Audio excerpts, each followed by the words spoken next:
Hey everyone, I'm John Lynn, the founder and chief editor at Healthcare IT Today. We're excited to bring you another in our series of interviews with top leaders in health IT.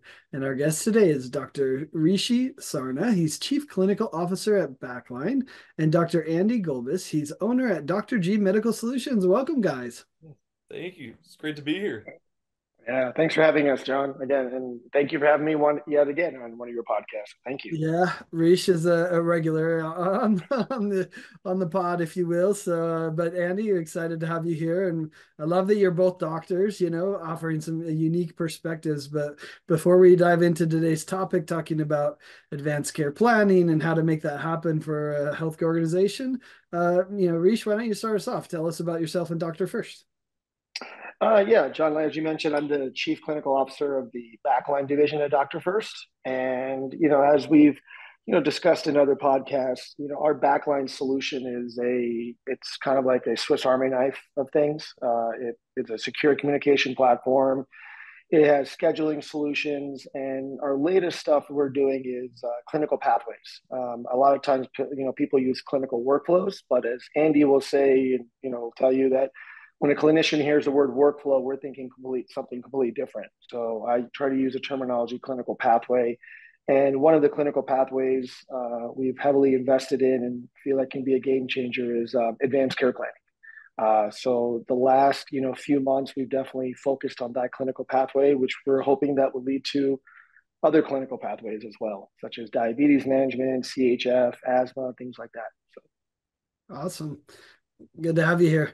And Andy, how about yourself and Dr. G Medical Solutions? Yes. So Dr. G Medical Solutions is something I'm quite proud of. It's our own family medicine clinic in Livingston, Texas. And we kind of try to provide comprehensive care and look at alternative solutions sometimes to medical issues. But basically, the idea is that we want to be, just a rural healthcare clinic that can kind of handle just about anything in the clinic and just kind of be like a one-stop shop. For healthcare. So we've been at it for 3 years. We just celebrated our 3 year anniversary, and yeah, and just trying to improve healthcare every way we can. Yeah, that's Yeah, awesome. congratulations. yeah. Thank you 30 so years much. in rural health. We need more people like you. I think that our health system would be better for it. So thanks for Thank all you. the work you do.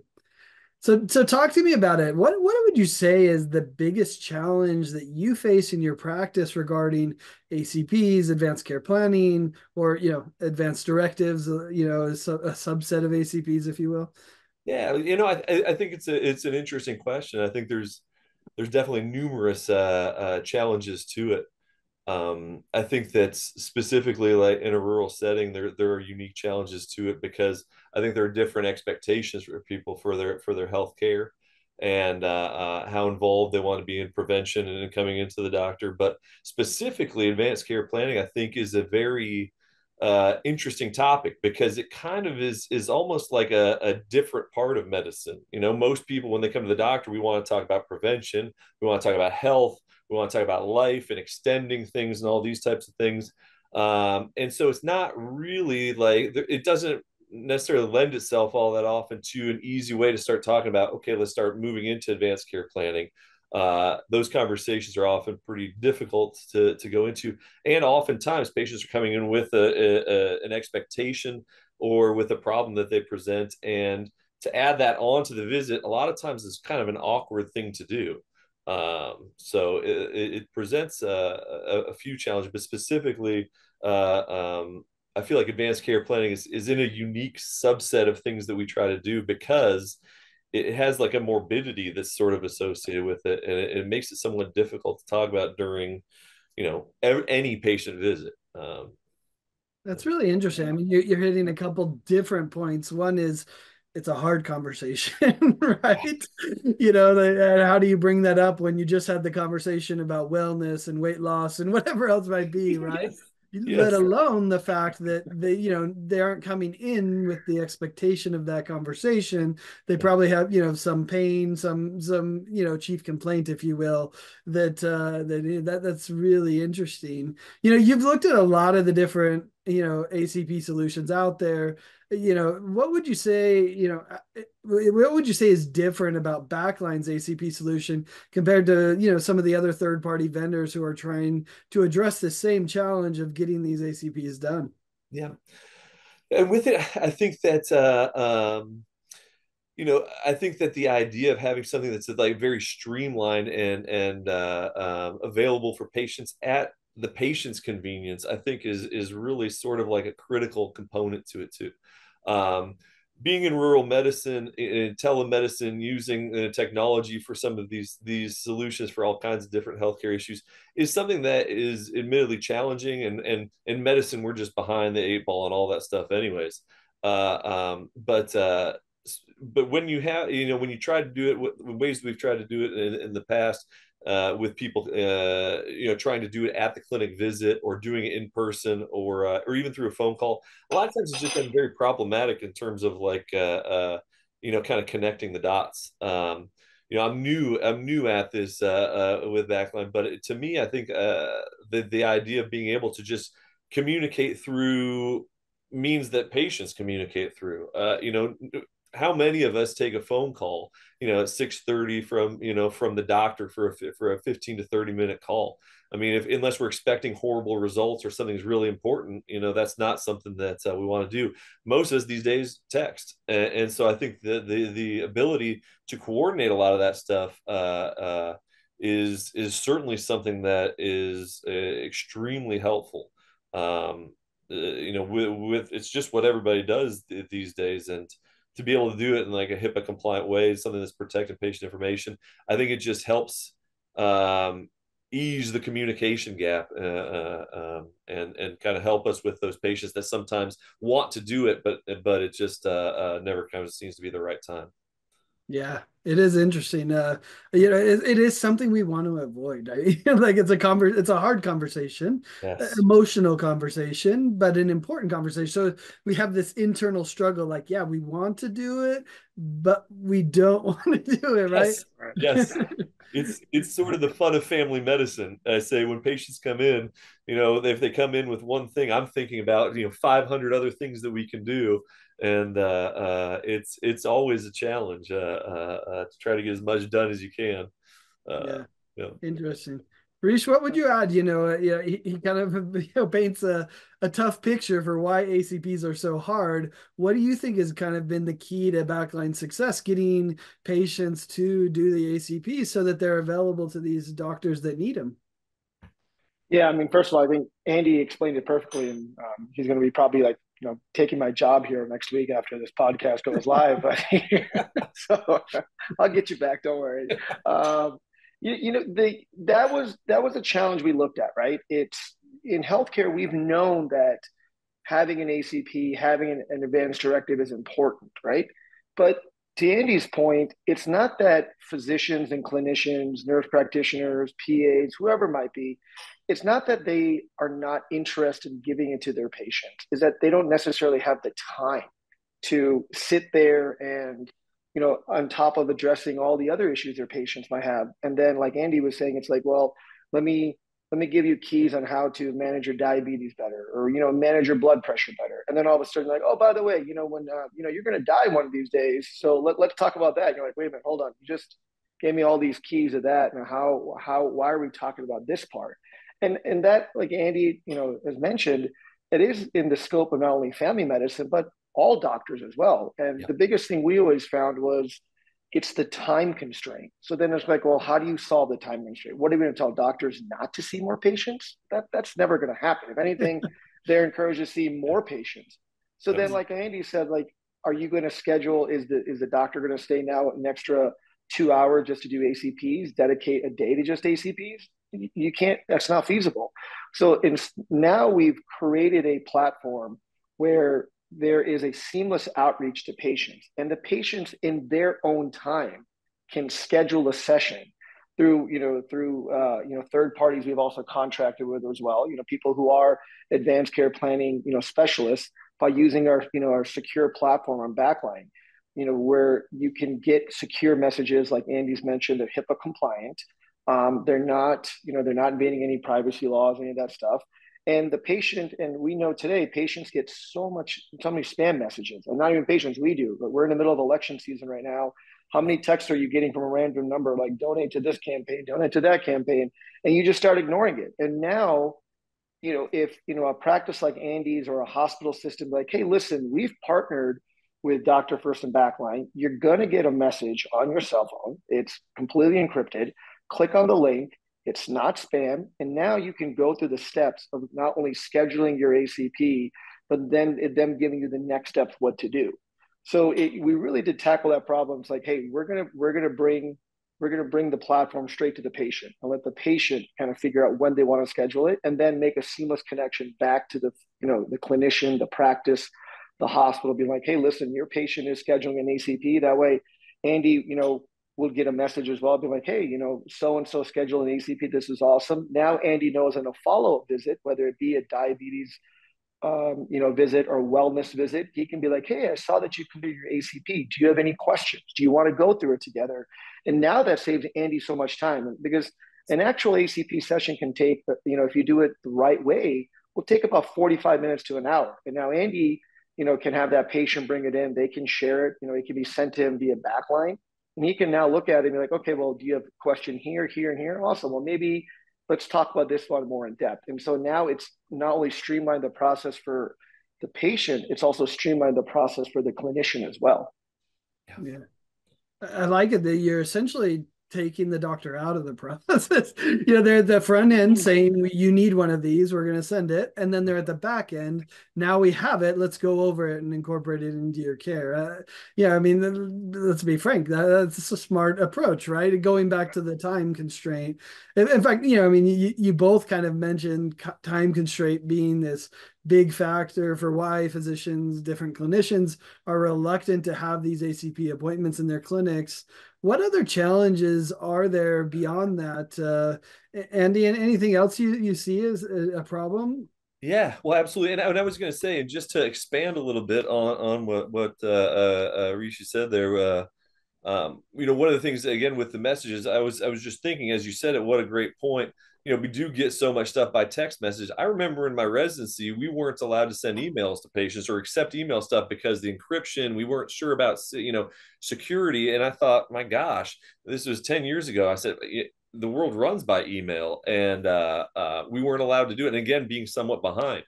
The biggest complaint, there are a few complaints we get at the office, but one of the biggest complaints, and I think it's any office and any healthcare system in the universe, is patients getting through on the phone.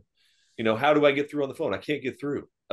It's the bane of all of our existence. We have people answer the phones all the time, trying to do things, messages and stuff like that. How nice would it be to be able to just get a message saying we've received it, or just to be able to communicate so quickly. I just love the possibilities with the platform, because I don't think that the general public understands what a constraint HIPAA is for us to be able to communicate that way.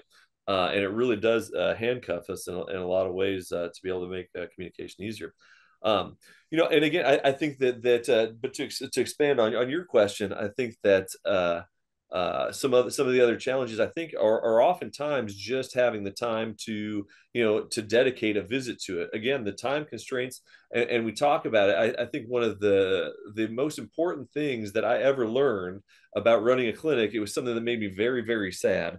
And it was something that I was finishing my residency, and we had new faculty, and he had started a few clinics, and I'd known him from before. And I talked to him because I was about to finish. I said, I'd love to start my own practice. Like, you've done a few practices. What, give me some tips. What is it that I need to know? And he looked at me and kind of gave me that look like, you're not going to like my answer. And I said, well, tell me. He goes, 95% of what you could do, you could probably train a fifth grader to do. It's going to take some training, but it's pretty straightforward stuff. Your responsibility is to be there for the things when things go wrong, or when there's a difficult time. Most of the things are questionnaires that anybody can do, or ask this set of questions so we can guide things in. In our clinic, we're the most efficient with our patients, and I think we do the best job with our patients when they come in, and we call it setting the stage. The MA comes in and sets the stage and finds out kind of the information, so that when I walk in, I'm not trying to get blindsided and have my head. I already can start wrapping my head around things and check things off. the idea of being able to come in with the ACP in hand and say, let's go over this together, instead of spending my time asking each question, going through it, it'd be the same idea of me coming in and saying, let me ask you this 50 question questionnaire, true, false, true. I'm not trying to be cocky about my time, but my time is better spent. I can hire somebody to do that. And I want to spend my time with patient care, because that's what I'm good at, or I hope to be good at. That's what my passion is. That's a great So I point. think a lot of things in medicine run efficiently when we have those questionnaires in hand, when we walk in, or when we have the information in front of us and we've already digested a little bit. So we're not walking in and getting, and having no control over things. We kind of have an idea of where we're going with things. We kind of have an idea of the questions we have in our mind. And again, to me, I'd say, let's just be honest, just from the family medicine perspective, if I have a patient that comes in and they're coming in for issues that they have, if I finally can convince that patient that they need to come in once a year for an annual physical when they're healthy, that's a pretty enormous win. If I can then teach that patient to not talk about other things, because most patients think about the physical is they're just going to say any complaint that they have. I say, no, the physical is about me discussing like prevention, vaccinations, lab stuff, that stuff that we can do that you're eligible for screening for diseases and prevention. If I can get through that visit, I mean, that is really becoming a very advanced patient. Let's be honest, if I have just a spare visit in that year with those patients, am I going to be sitting there spending the entire time saying, well, let's talk about your advanced care planning? I just don't think that most patients are going to come to the doctor that many times, have their full physical and have the prevention done and say, oh, I have another visit for you. Honestly, I think most of my patients would probably think I'm trying to generate income somehow, and I'm just making these meaningless visits. And I think at that point, like legitimately, I just think it's a very, very tough thing to do. And I think that most patients are interested in it too. Here's the thing: is it's the elephant in the room. A lot of times, nobody wants to talk about it. You're not going to talk about it at dinner with your friends. You're not gonna get the buddies together and have a conversation about it. It's not a pleasant thing. It's not something that anybody. It's always something that's on the calendar that nobody wants to do, and most people don't even. I would assume probably don't even know how to go about starting the conversation. Yeah, And what better place to have that stuff than with your healthcare provider, with the hospital, with whoever has it. Because let's face it, when we're in our last days, I mean, what is one thing that is universal, that all patients, I believe, agree with? It's in the last week of life. If you had a crystal ball and you could say, this is your last week, what does every patient want? They want that week to be on my terms. And I think that that's what we should be shooting for. And I think to do that, you have to have the conversation a ways away, so that the ice has been broken, and then we can have those conversations more realistically. Well, I think you make a really interesting point too, that no relationship is really created over asking a bunch of questions, Yeah. like to Yes. do a survey, which, in the beginning, that's what an ACP is understand, but if you have that information, you can dive straight to the conversation rather than the survey, which doesn't build a relationship.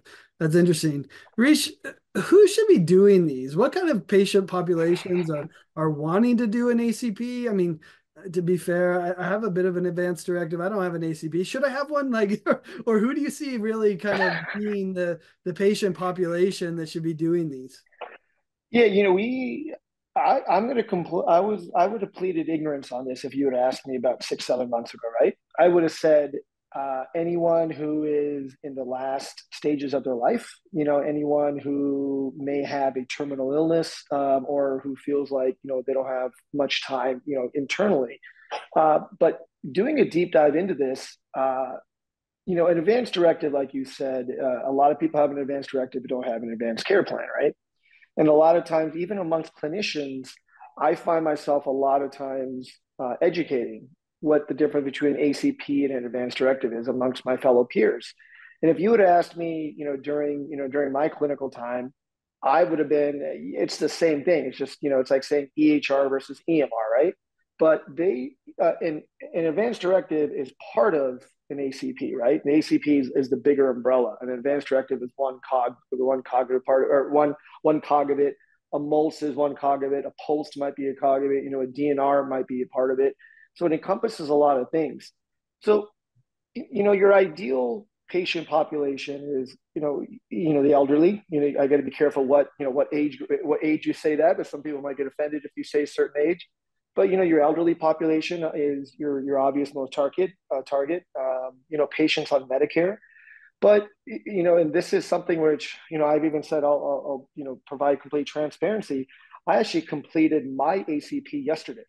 I was like, you know what? I'm curious to see what questions are being asked of patients. And I'm 42 years old. I hope that I haven't even hit the half point of my life yet. I'm hoping that 90, 95, 100, and I thought I wouldn't do this till I was 70 or 80 years old.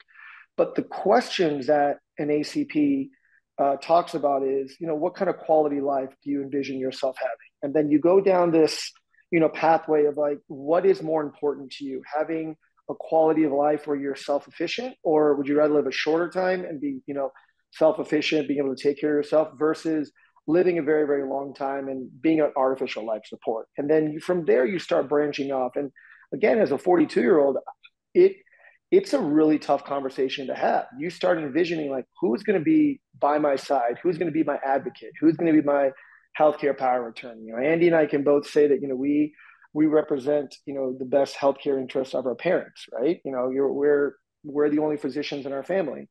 So they rely on us to be like, hey, you make the most educated decision, but who's going to be there for us? And so then these are the questions you start thinking about. There's a hospital system out in Wisconsin, Gunderson Health System.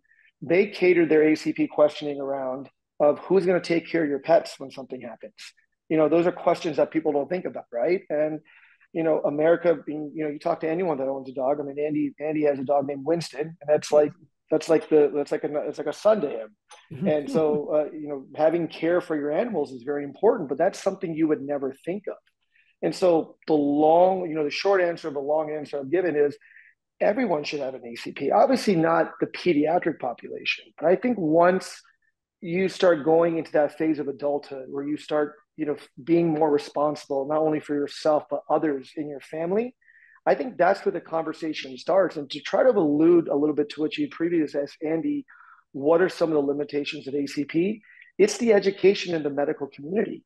I can tell you right now, an ACP, I never heard that word ACP during my clinical years. I'm pretty sure Andy, during his family medicine residency, might have heard DNR, advanced directive, but I bet you an ACP, there was never like, hey, let me learn from an attending about how an ACP should be structured or how I bring this conversation about.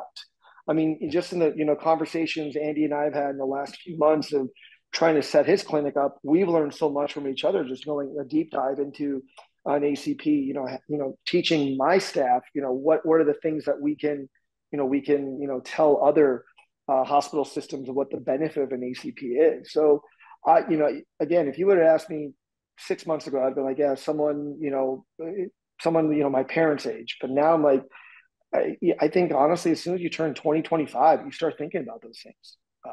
Having an ACP in hand. Yeah. May I expand on that one too? Yeah. Because you brought something, and it was something that flashed on me as we were talking. When I was in residency, whenever I was on the inpatient service, whenever I would bring a new patient on, I would always ask what their code status was. And it was something that I think has helped me with the awkwardness of having that conversation. But let me tell you about awkward. It was just something that was in my head that every time on the list, I want to make sure, because in the hospital setting, you never know if something does take a turn further. I mean, basically you're as close to being at a point where you're unable to communicate. And so I'd always tell patients, I say, look, I know this is not the greatest time or question to answer right now, but if you were unable to communicate, do you want us to do CPR? I want to be able to understand this in case, we're unable to communicate here shortly. And so for me, it was something that when I was in the hospital, it was something I routinely asked every patient that came through. And so to me, it was, I agree with the idea of saying, well, do it, as you're becoming an adult or what have you. but also to me, when you're faced with your mortality, sometimes having those conversations is um, is a little bit more, is taken a little bit more seriously, and at least when I was going through my residency, it was something that we were basically trained to do for every patient that when they came in the hospital. Um, Interesting. Reach, I mean, that is an interesting perspective. Like, how could this type of ACP, and including the workflow and having the ACP done for you as a resident that was waiting for you, this clinical pathway, how could that have benefited you during your training? You you know, it would have, like how Andy kind of alluded on. I think it would have made that having that awkward conversation a lot more approachable, right? This is something, when whether you're in med school, whether you're in residency, you're literally just, just you're constantly like a puppy dog, just like teach me everything, teach me everything, teach me everything. Then you hope by the time your training is done, whether you're going into residency, finishing residency, you start realizing, oh my gosh, like I'm the one that has to make the decision. I got no one looking over my shoulder anymore, and I think having those lessons in having a hospital system that has an ACP program or a solution, or having that clinical pathway already in store, it not only is it's a great thing for patients to have in that system, but for future physicians to have once they go out and practice on their own. It's like, hey, this was a part of my training. I now feel comfortable about it. Whether you stay in that hospital system or not. I don't know the numbers behind it, but I'm sure I could dig them up. But most people, where they do residency, they don't end up staying there. They maybe go back to their hometown. They go to the job that gives them the best salary, best benefits, whatever. And so now you've taken that piece of your training from that hospital system, or that IDN or that residency program, whatever it might be, and now you're applying it now to your practice, to another hospital system. And so it's kind of like, it's like that, you're, that spider web effect. And so if you start this training at a young age, it's just going to get stronger and stronger. And that was one of the things that when we looked at where are the gaps in healthcare right now. I mean, we start off as a secure communication platform, but a lot of companies do that. It's like, okay, well, let's look into clinical workflows or clinical pathways. And the one thing that we saw that was missing, which a lot of physicians would talk about, would be ACPs, and we just were like, that's why we decided to go that way. So I think having, again, that education early on, it just benefits not only the patients, but the future doctors that are going to be practicing for the next 30, 40, 50 years. Yeah, it's interesting to hear the value in your training, the value in your practice. Andy, how do you see this, the ACP workflow and having that ACP available? How is that beneficial for hospital networks to be able to have access to that information? yeah, I mean, I think it's got to be like invaluable for a lot of different reasons. And the first one to me that comes to mind is, frankly, is just for legal reasons. Yeah. When you get into, I mean, God forbid you ever have a case where you have something where you have the family bickering over what they wanted for the patient to have. If the hospital has in the records, well, we've already completed an ACP 20 years ago, 2 years ago, whatever it has, at least you're starting to say, well, now we have a trail of and we have a reason for the decisions that we made. I think oftentimes, and in fact, actually, best piece of advice I ever got from a doctor, it was about having these conversations with families at end of life. And he said, really, it's difficult because sometimes everybody's looking at you trying to make a decision, or have you help guide the decision. And the best piece of advice I ever got was follow what you think the patient would have wanted. Well, for a hospital to be able to have all that stuff in the hospital itself is, to me, is so crucial, because then you have it in writing. This was what the patient wanted. We always go with that direction, and it is there. The other thing is something that I think is really like a logistical thing that I don't think a lot of people understand, is that, and even because I deal with patients on hospice, and sometimes I have their advanced directives, nursing homes, things like that.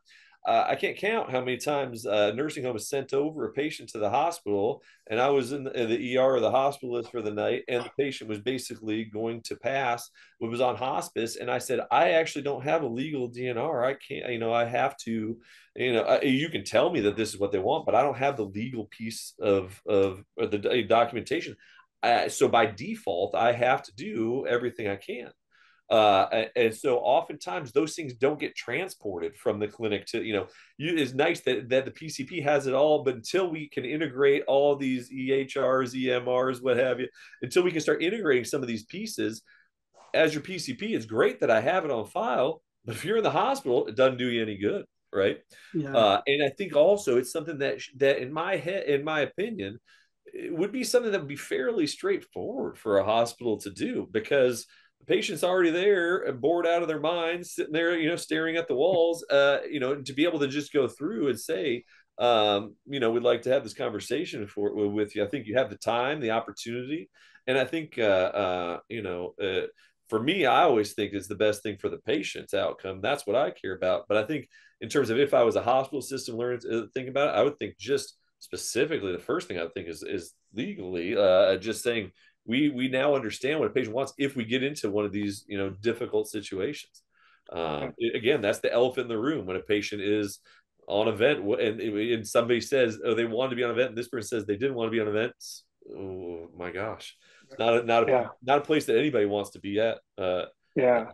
Most specifically, probably the patient. I mean, Yeah, you touched upon something important, and sorry, I didn't need to, just wanted to elaborate it before I you're good. Forgot the point. One of the things that a lot of conversations we've had with hospital systems are, there is obviously some pushback on that. We're like, hey, like, I'm in a hospitalist and I'm rounding on, 15, 20, 30 patients. I don't have time for it. But a lot of times my counter argument to that is, if you already have an ACP pathway in plan, right?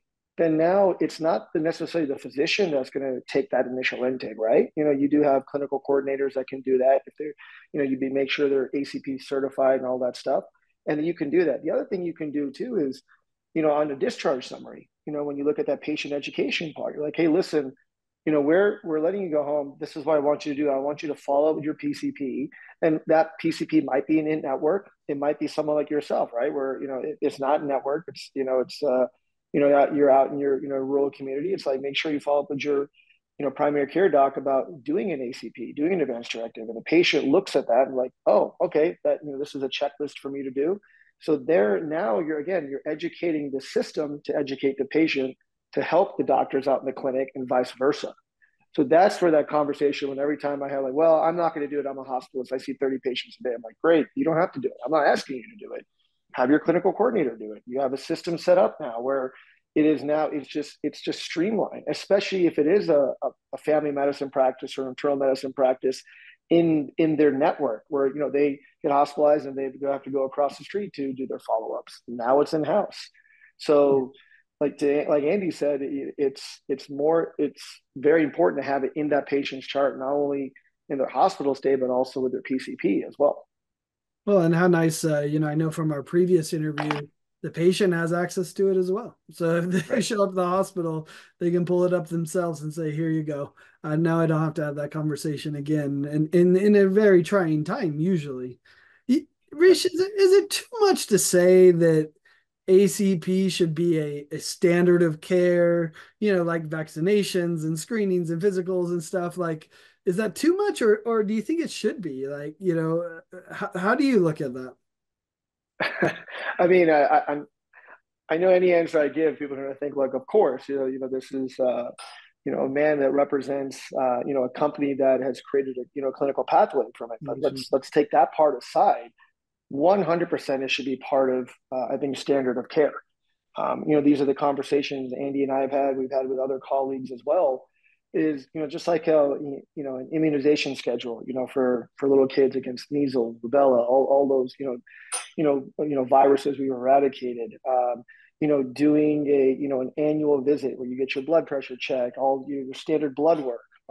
Having certain ages where you check for a certain type of cancer. These have now become standard of care, and I absolutely believe that these should be. I think from the empowering the patient of, taking another step of being in charge of their healthcare, why not, right?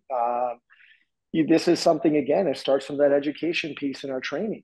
It's like, it's not something that we're waiting for the American Medical Association, or we're waiting for this, the Family Medicine Association, or, the Internal Medicine Association, be like, hey, this needs to be a standard of care. The push comes internally from us and practicing physicians like Andy, be like, hey, listen, this is something I want a conversation to have with all my patients at some point. And that just becomes a trickle down effect. Andy, in an ideal world, would have this conversation with every single one of his patients. I know that's his goal. Those patients start talking to their family members. That family member brings it up to their PCP, and then it just becomes a thing. And then before you know it, the patients are now coming to you. I mean, the biggest threat we see in clinical medicine is Dr. Google, right? Dr. Google knows more than Dr. Gulbis does, because Dr. Google provided everything. And now you have patients who are Googling ACP, and they're coming to you, and you're like, oh, this is great. They're being proactive about it. But then you might be deer caught in the headlights. You're like, I don't know what the heck to do, so I'm just going to refer you to somewhere else. And now, clinics like Andy's, hospital systems, like, this is perfect. You are now only being a proactive approach of your care, but we have a solution for it. So absolutely, I do think it should be a standard of care. Interesting. What would you add to that, Andy? In that Yeah. perspective, and also, I think we need at least one more story as we wrap up. You gave the negative one, which is like, hey, they came from the post-acute care facility, Yeah. and you didn't have one. But let's talk about one where maybe you did know what to do. What's that like?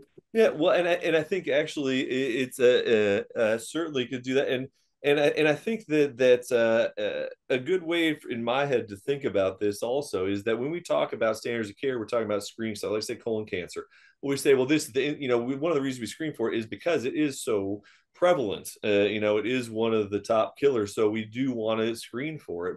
We don't want to screen necessarily for a disease that would affect 5 people in the world. With it, how many of us are going to die and leave our body on this? I mean, every one of us, right? So to me, whether it's a standard, and again, I always hesitate because, especially as a family doctor, there's so many things that we are thinking about outside of just whatever the patient presents with.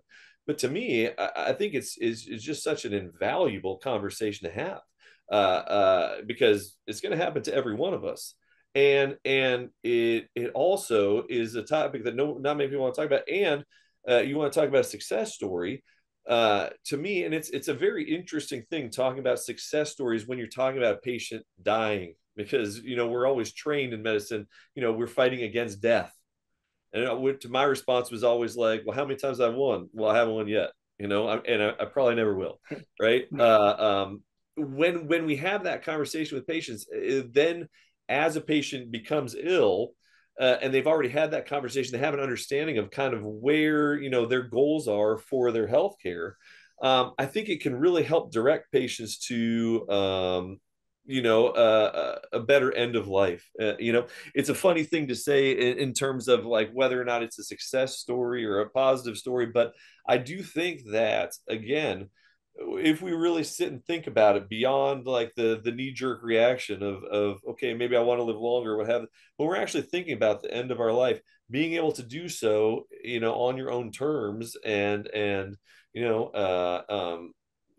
with regards to your wishes, I think is the most important thing. And I think about a few patients that we've had that conversation with that came in, had lost one guy I'm thinking about in particular, had come in and had lost about 60 pounds and was in pain, and it was pretty clear to me that he had some sort of tumor, and with the bone pain, my suspicion was that it had spread. And before we even started talking about it, he said, well, I want to go find out what my options are, but I'm okay. And because we'd had those conversations about these things, to hear something like that, it may not seem like much, but it was something that just kind of somehow there was like this piece to his case as we went through it, because we weren't getting shocked with stuff. We weren't saying, let's do, a million rounds of chemo, all that, we know if there's not, if this is going to be excruciatingly painful to get an extra week of life, that's not something that we want.